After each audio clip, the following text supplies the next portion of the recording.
Media में आपका हार्दिक स्वागत है। आज हम गाजीपुर बॉर्डर पर जिस तरीके से आज सुरसुरियाँ चल रही हैं और लोगों के अंदर, किसानों के अंदर एक खुशी की लहर है। खुशी के साथ साथ जो महिला भी आज यहाँ खुश हैं, हमारे बीच में है मनीषा जी। आइए हम उनसे बात करते हैं। मनीषा जी, जिस तरीके से आज मोदी जी ने जो खुशी दी है, इस खुशी को आप कैसे देखते हैं? भैया खुशी तो बहुत है, क्योंकि जिस काम के लिए, जिन 3 किलो को वापस कराने के लिए इतनी तपस्या कर रहा था हमारा जो है किसान पिछले 1 साल से, तो आज लग रहा है कि उसके लिए जो है मतलब इनका आंदोलन सफलता की तरफ है। तो कहीं ना कहीं प्रेशर में आई है सरकार, और आज ये मोदी जी के थ्रू बोलना, ये सब उन्होंने खुद अपने मुंह से ये चीज़ बोली है कि भाई ये 3 बिल जो है वापस होंगे। तो ये खुशी की खबर तो है ही। हमारे किसान भाई भी अपने घर जाके अपने काम धंधे को देखेंगे। ठीक से इस समय इतना काम है। मीनाक्षी जी, मुझे लगता है कि आप बड़ी मोदी फैन हैं। कि मोदी ने एक जरा सी बात की तो आपके चेहरे खिल उठे। देखिए, उन्होंने तो 15 लाख रुपए की बात की थी, 2 करोड़ नौकरी देने की बात की थी, फिर उनका आप विरोध क्यों किया आपने? एक्चुअली है क्या भैया, देख मैं बताऊं, वो हमारे देश के प्रधानमंत्री हैं। प्रधानमंत्री की बात तो माननी ही पड़ेगी ना। जब उन्होंने बोला, इतने बड़े प्लेटफॉर्म पे उन्होंने बोला, सार्वजनिक तरीके से, पूरी दुनिया उनको देख रही है, पूरी दुनिया उनको, ये बयान उनको पूरी दुनिया ने सुना है।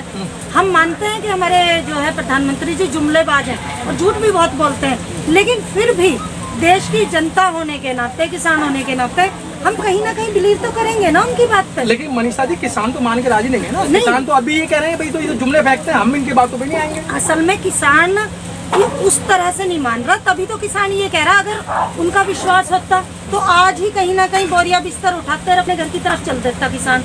लेकिन आज किसान क्यों डटा हुआ है बॉर्डर पे?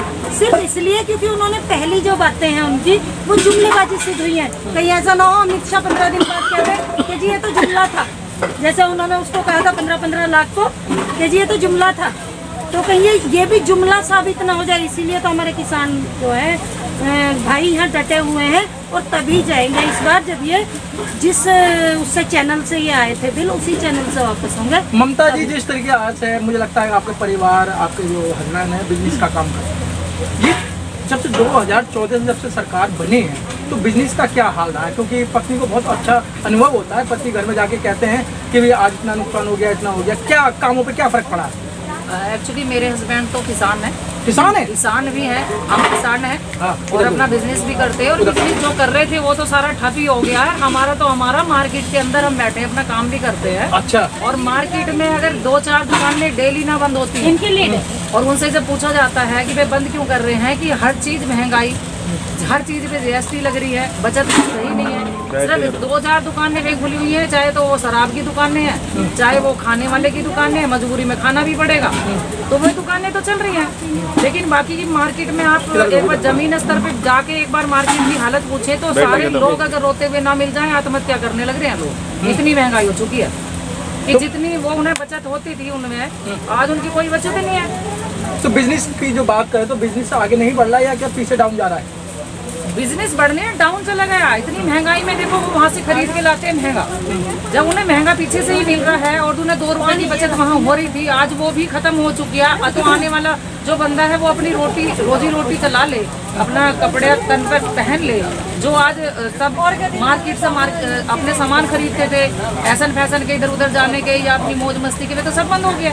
अब तो ये समझ लो, अब तो बस इतना है कि वो अपने दाल रोटी चला रहे हैं। तो दाल भी क्या महंगाई हो गई है, सरसों का तेल पे हालत देख लो, डीजल पे हालत देख लो। कई शादी में भी जाते तो सोचते हैं कि अरे वहाँ जाएंगे तो वहाँ पर तो 101 तो 500 रुपये तो वहाँ कन्यादान देना पड़ेगा, तो 1000 रुपये का वहाँ डीजल फूकना पड़ेगा।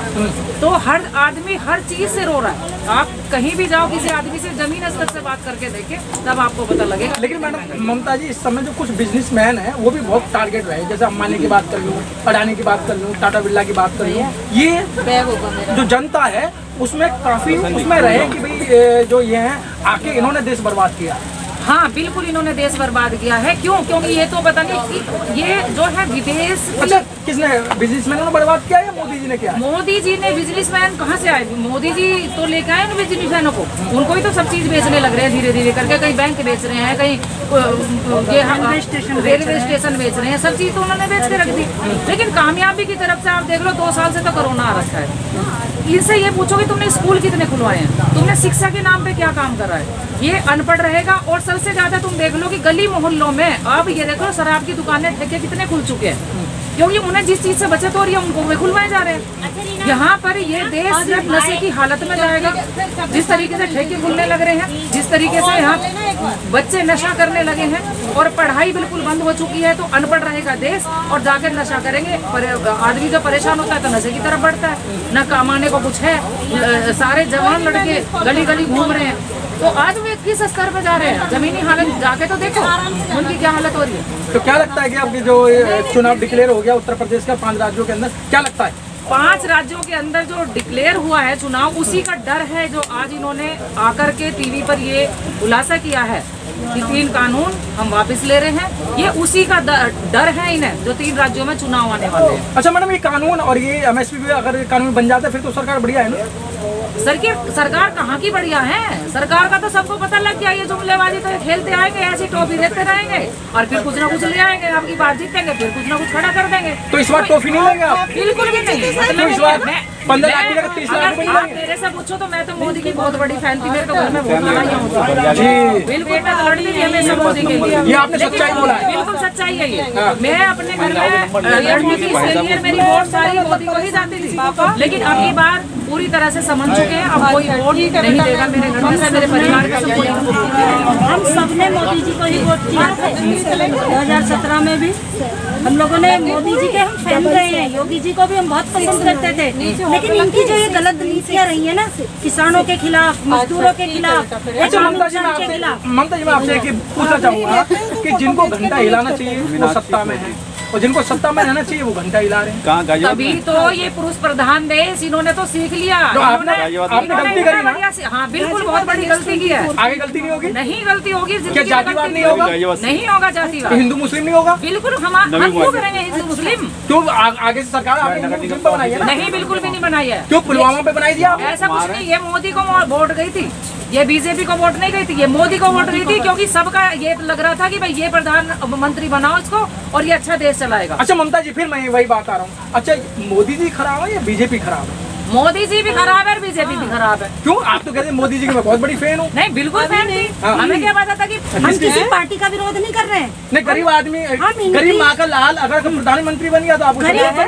कहाँ का गरीब? अरे चाय बेचिए मैडम। ऐसा है, कोई प्रूफ है? कोई प्रूफ है तुम्हारे पास कि उसने चाय बेची है? तो हमें खुद चिल्ला रहे हैं। ऐसा है, अगर ये गरीब माँ का लाल होता ना तो गरीबों की व्यथा समझता और इस तरह से सबको ना सड़क पे लगाना बिठा देता। तो जीरो बैलेंस के खाते खुलवाए ना मैडम आपके, जीरो बैलेंस के खाते खुलवाए। लेकिन पैसा कहाँ इन खातों में? उन खातों में पैसा कहाँ डालने की नौबत ही ना आने दी। इसने तो मजदूरों को सड़क पे लगा बिठा दिया। गेहूँ चीनी राशन फ्री मिला है ना आपको? भैया भुखमरी की 5 किलो गेहूँ देने से या चीनी दे देने से महीने भर का गुजारा नहीं आता या किसी का घर नहीं चलता है। उसको जो है सब्जी भी चाहिए, उसे तेल भी चाहिए। तेल के रेट देखे हैं, 250 रुपए किलो तेल हो गया। क्या उन्हें गेहूं को वो ऐसे ही फाँक के मारेगा? उस 5 किलो गेहूं से गुजारा हो जाएगा क्या किसी गरीब के परिवार का 1 महीने का? ये सिर्फ बकवास है, ये सिर्फ जो है ना अंधेरे में जो है भ्रमित करने वाली बात है। लेकिन मैडम वोट तो आपको बीजेपी को ही देना। ऐसा क्यों? कोई मजबूरी है? हमारी क्या मजबूरी है बताओ? बिल्कुल नहीं। देश समझ अगर दलित खड़ा होता है तो भैया सुन, अगर नहीं देश समझता तो बंगाल में ये इतनी बुरी तरह से ना हारते।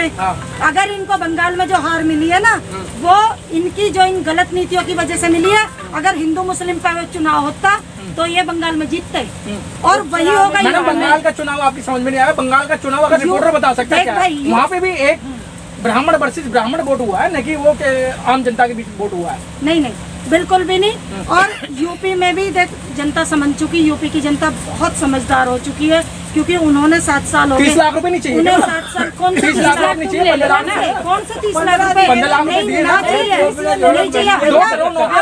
अपने बच्चों बच्चों के लिए रोजगार चाहिए, अपने बच्चों के लिए रोजगार चाहिए और गरीब मजदूर के लिए खाना चाहिए 2 टाइम का।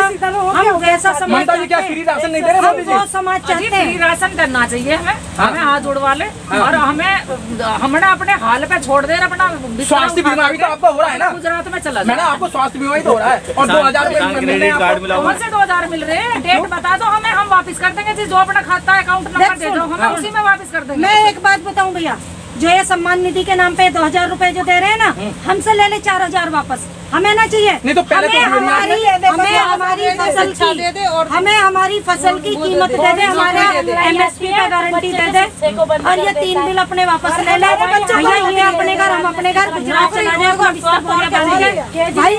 हमें सुख से जीने दे और हमारा जो है ना, हमारा जो है किसान और हमारा मजदूर तबका सब बहुत त्रस्त है भाई। सब भुखमरी की कगार पे आ चुके और हमें जो है हमारे बच्चों को रोजगार चाहिए, शिक्षा चाहिए और इन्होंने ना स्वास्थ्य सुविधाओं की तरफ इनका ध्यान है ना शिक्षा की तरफ। मैडम अभी 2014 से लेकर अभी तक तो आपने रोजगार मांगा नहीं और अब चुनाव आ गया तो आप रोजगार ऐसा है, मांग रहे थे लेकिन सुन कहाँ रहा था? तो कोई क्या लगता है आप सुन लेंगे? अगर इसने नहीं सुना तभी तो आज ये हालत नौबत आई है ना। नहीं क्या लगता है आप सुन लेंगे? आपकी बात ममता जी क्या सुन लेंगे आप? बिल्कुल सुनना पड़ेगा, बिल्कुल सुनना पड़ेगा और सुनेंगे। और ये सुनने की नौबत है जो आज ये टीवी पे आके बोल चुके हैं, लेकिन एक वोट में तो कान खोल चुके हैं। लेकिन वोट तो आपको बीजेपी को देना। कैसे देंगे हम बीजेपी के? हमारी हिंदू मुस्लिम ही करेंगे जी। कैसे हिंदू मुस्लिम? हम हिंदू मुस्लिम सिख ईसाई एक ही है, सब एक है भैया। नहीं जब चुनाव होता है जब तो कहते हो कि नहीं हम वोट नहीं दे रहे। अरे यही रहेगा नारा और यही रहेंगे एंड तक। सच्चाई है, बिल्कुल सच्चाई है। मेरी शकल पहचान नहीं है आप? बिल्कुल पहचान रहे। इलाके के अंदर मैं आऊंगा, बिल्कुल आना आप और हमारा इंटरव्यू लेना, हम देंगे। और एक चीज ठीक है जी, बहुत अच्छी बात की इन्होंने। एक चीज और सुन, ये चुनाव जीवी सरकार है भाई।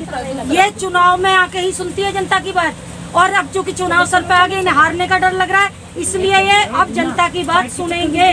अब इन्हें सुनना पड़ेगा और उसी का नतीजा है ये उसी का छोड़ो ना, नतीजा फिर है। वही मजाकबाजी वाली बात हो रही है।